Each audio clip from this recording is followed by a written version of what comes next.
Olá, tudo bem? Meu nome é Juliana, eu sou médica neuropediatra na cidade de Jaú e a gente está começando hoje uma série nova sobre ansiedade e os distúrbios relacionados ao medo. Será que você conhece alguém com ansiedade ou mesmo você tem ansiedade? Vamos conhecer um pouco sobre esses problemas, como tratar? Pois então, minha gente, primeira coisa que a gente precisa entender é o que é ansiedade e o que não é ansiedade, que as pessoas popularmente acham que é ansiedade, ok? Então, ansiedade no conceito médico-psiquiátrico, ela é uma condição associada a medo, tanto que vem junto o diagnóstico dos distúrbios relacionados ao medo, tá? Por que medo? Porque muita gente entende a ansiedade como impaciência, como pressa, como compulsão. E são coisas que às vezes os ansiosos podem ter como comorbidade, mas não é a base da ansiedade, tá certo? Então, assim, ansiedade e distúrbios relacionados ao medo se referem sempre a uma perspectiva negativa e relacionada a algum gatilho, que seja um lugar, uma situação específica, que pode ser a perda da presença de alguém, como na ansiedade de separação das crianças, né? O medo de estar longe dos pais e de ser abandonado. Pode ser o medo específico de aranha, de altura, né? Pode ser a crise de pânico, em que você tem sintomas vegetativos muito grandes, isso depois eu vou explicar no vídeo de síndrome de pânico. Mas que você tem sintomas físicos de batedeira, sudorese, taquicardia, né, a batedeira, falta de ar, numa sensação de medo e desespero que pode ser desencadeado por algumas situações ou mesmo do nada, né? E você tem na ansiedade, um medo mais relacionado a situações futuras, então é uma ideia de que vai dar errado alguma coisa. Então, você antecipa do futuro uma situação de medo. Por exemplo, eu tenho medo de falar em público, eu tenho medo de que eu vá me apresentar e que as pessoas me julguem ou riam de mim. Eu tô preocupada excessivamente com os meus filhos, porque eu não sei o que vai ser o futuro deles, e se der errado, e se não conseguir emprego, e se der tudo... ficar doente, usar droga. Então, é um medo de algo que não está acontecendo, é você que imagina que pode vir a ter um desfecho negativo, tá? Já nos distúrbios relacionados ao medo, a diferença é que o distúrbio relacionado ao medo é algo presente. Então, quando eu tenho medo de altura, eu tenho medo de agora eu estar num lugar alto, né? Nessa hora em que eu tenho sintomas, em que eu estou diante do problema ou daquilo que me é o gatilho de medo. Mas ansiedade precisa ser substituído sempre por medo. Então, o que não é ansiedade? Então, por exemplo, eu recebo alguns pacientes, às vezes, que comem compulsivamente. Ele come por ansiedade. Tá? O que você chama comer por ansiedade? Ele come enquanto ele não acabar o pote, se ele começar um pote de sorvete, ele come até o fim. Se ele comer um bis, ele come o pacote inteiro. Isso aí você não vai falar que ele tá comendo por ansiedade, isso é o comer compulsivo, que você não tem fim, você não consegue dar freio a uma atitude após iniciada, tá? Pode ser com bebida, pode ser com jogo, pode ser um monte de coisa que a compulsão pode acontecer. Quando você fala assim... meu filho, se eu falar que tem festa, ele vai ficar o dia inteiro perguntando que hora que é a festa, já chegou a festa? Mas ele é muito ansioso. Isso não é ansiedade, isso é impaciência. Impaciência, a expectativa, que às vezes uma criança está esperando muito aquilo. Isso não necessariamente é um problema, entende? E muito da impaciência, não saber esperar, não saber ficar quieto, tem mais a ver com uma criança hiperativa do que com ansiedade, tá? Ansiedade é sempre aquela ideia de pavor, de medo de que a coisa vai dar errado. E muitas vezes o ansioso é uma pessoa agitada, inquieta, por ser muito preocupado. E ele pode até ter uma apresentação desatenta, por exemplo, na escola, na infância, ou um adulto que fala, nossa, eu não lembro mais nada, minha memória tá péssima, eu me preocupo o dia inteiro, minha vida é só preocupação. Essa preocupação excessiva, que é a pré-ocupação, é eu me ocupar de algo antes que isso aconteça, está relacionado à ansiedade. Então, eu vivo preocupada que algo de ruim virá a acontecer. Isso é ansiedade. Então, o primeiro vídeo hoje é mais para dar o conceito do que é ansiedade, do que é medo, né? E o que não é ansiedade, né? Então, a ansiedade, ela pode ter sintomas mentais, né? Psíquicos, e podem ter sintomas físicos, mas eles têm que ser grande o suficiente, né? Tem que ter uma angústia suficiente para afetar a sua relação pessoal, familiar, de trabalho ou de estudo em decorrência desse medo excessivo ou dessa preocupação excessiva, tá? Isso muitas vezes vai afetar o seu hábito alimentar, sim, também, mas também, principalmente, os hábitos de sono. Então, os ansiosos muitas vezes têm insônia de início. Quer dizer, o que é insônia de início? Eu não consigo adormecer, eu não consigo desligar minha cabeça porque minha cabeça tá a mil o tempo inteiro. É claro que num país onde a situação às vezes política e econômica é instável, ou às vezes numa situação difícil que as famílias possam estar vivendo pela presença de doença, de uso de droga, de violência, né, ou de insegurança, isso seja muito mais comum.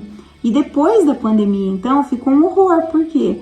Porque aí aumentou muito o medo nas pessoas de adoecer, o medo da morte, o medo de sair de casa e não voltar. Por quê? Porque ficou muito na nossa cara a nossa finitude, né? Nós não somos eternos e nós não sabemos até quando nós estamos aqui. Nós não sabemos se amanhã nós estamos aqui. E isso ficou muito escancarado com a pandemia. E essa dificuldade de lidar com o desconhecido, né, causa muita ansiedade. Eu costumo dizer que a gente não tem medo daquilo que a gente conhece, né? Eu falo para os pais, você acha que o pessoal que trabalha no Butantan tem medo de cobra?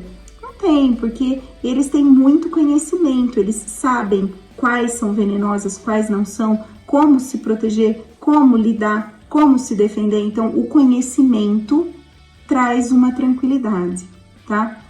Agora, o que a gente percebe na sociedade atual é que as pessoas buscam conhecimento muito apenas online e nem sempre as fontes online são confiáveis. Eu tô aqui falando online, né? Mas para quem quiser pesquisar a minha formação, então eu tenho no site do CREMESP lá o meu nome, pode procurar, Juliana Domeneghetti Parisotto Felipe. Então, eu sou médica, especialista em neurologia pediátrica, né, em neurofisiologia, em pediatria.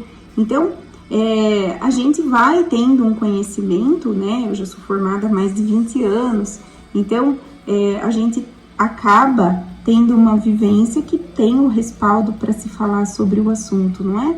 Mas aí, o que acontece? A gente, às vezes, está exposto a muitas fake news, a gente está exposto a muita informação errada e às vezes a gente também está alimentando a nossa mente com muita coisa que não deve, não é? A ansiedade passa a ser doença quando ela perpetua em você um medo que não precisaria. Então, é normal eu ter uma certa ansiedade para uma prova, para um concurso, para uma cirurgia que eu vou passar. A gente fica com um medinho, mas a gente tem que fazer o quê? Buscar usar a razão, controlar e falar, não, vai dar tudo certo. Para quem tem fé, para quem tem religião, é tudo infinitamente melhor, porque aí você tem em quem se apoiar, em quem confiar, né? Mas, quando por exemplo, na pandemia, isso ficou muito nítido, né? As notícias eram terríveis, então quem estava ficando muito em rede estava pirando.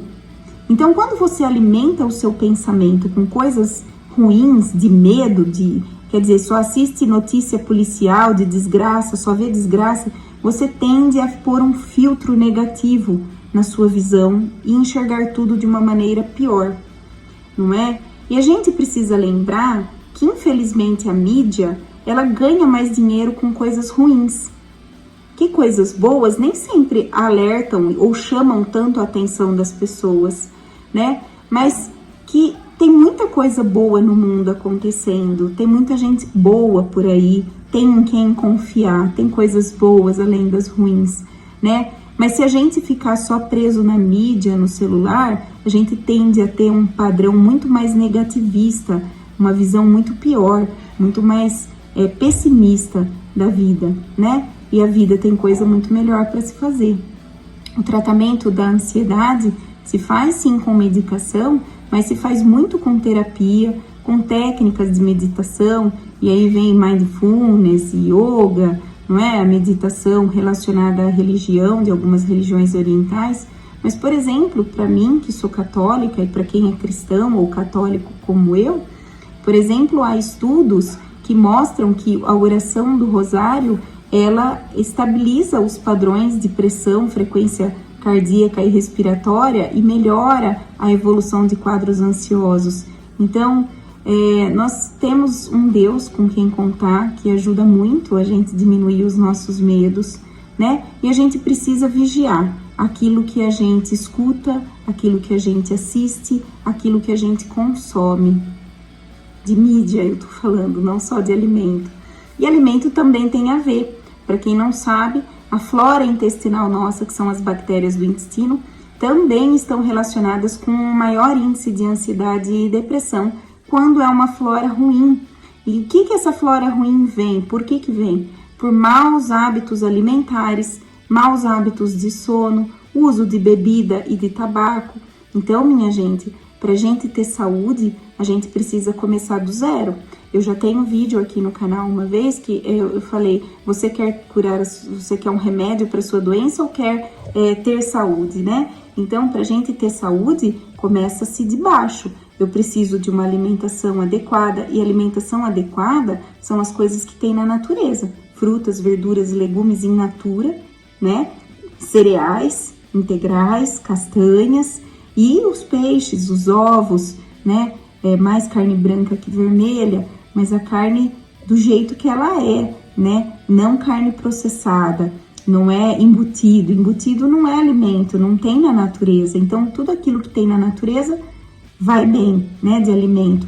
Os industrializados a gente tem que reduzir ao máximo. Para quê? Para que a sua flora intestinal seja mais benéfica. Além de controlar o uso de álcool, evitar o uso de drogas, de substâncias, o excesso de antibióticos. Então, por exemplo, hoje em dia, poucas pessoas têm o hábito de fazer puericultura com os filhos, que é levar o filho ao pediatra regularmente e não só na hora de uma necessidade de uma febre. E quando você leva o paciente que o médico não conhece no PS, ele tende a dar muito mais antibiótico do que essa criança tomaria ao ir num pediatra que o conhece, que pode reexaminar ele em 48, 72 horas. Então, o uso abusivo de medicações antibióticas, tudo isso tem piorado o perfil mental da sociedade. E para as crianças, em especial, o uso abusivo de telas.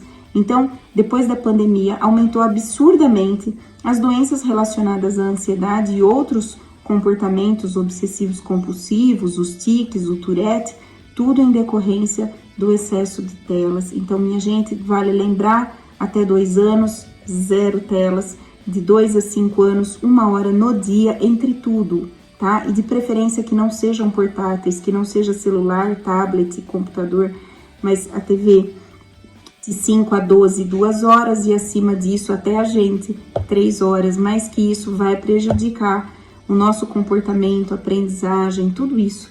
Além do que, nós devemos respeitar o conteúdo adequado para a faixa etária.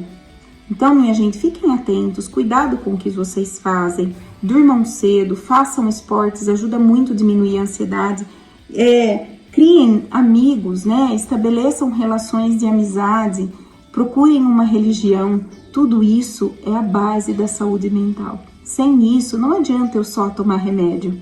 Se eu durmo errado, como errado, fumo, bebo, uso droga, o remédio não tem nem como fazer efeito. Então, minha gente, bom senso, fazer o que é bom pra gente, não é? E buscar tratamento. Tem tratamento, melhora muito e vale a pena, tá? Eu vou falar em cada vídeo que eu postar a cada semana sobre uma das patologias da ansiedade e eu espero ajudar, tá bom?